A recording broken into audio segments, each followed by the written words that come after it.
te whainenera te wharehapira a Saint Paul Saint Thérèse, iau te himene I manaohia o Iahoi, te tei tarawa tuapai, mau I ti iti o te rā, e te tei himene ruau te o tira.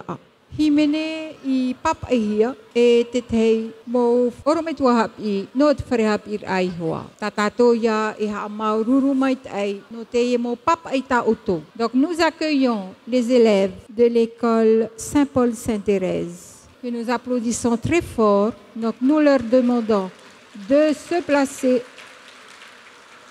Donc ils interpréteront un himene tarwa tuapa mau iti iti o te rā.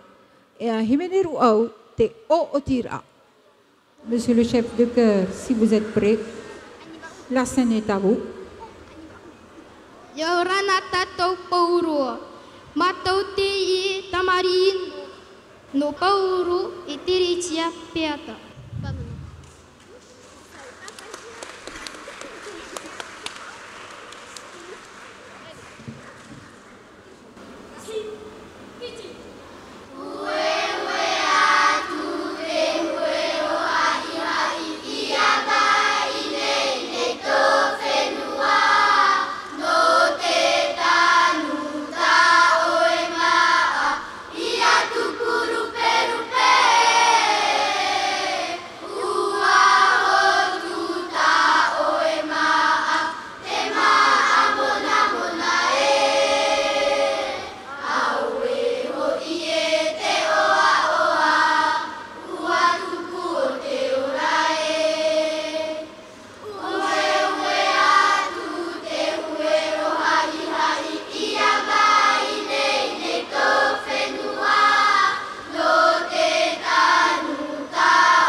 Popo mai te tātou, te mo tamati ro te tāratou himene ruau, te o tira e papaihia, e te Māori tereimana.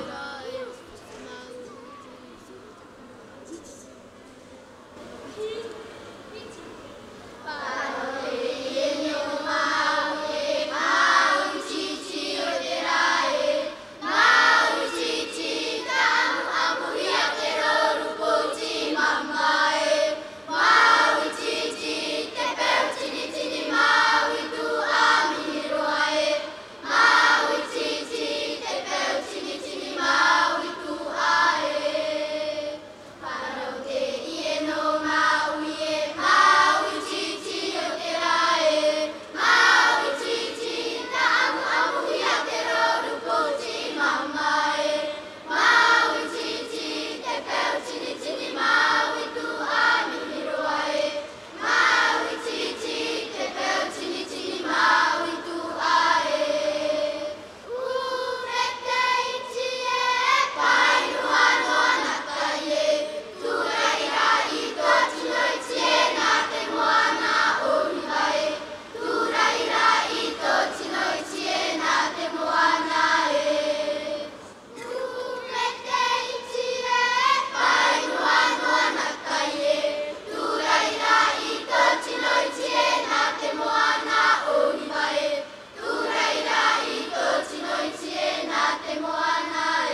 Opo me te tatou mo te mari o te wharehapi a Saint-Paul, Saint-Thérèse.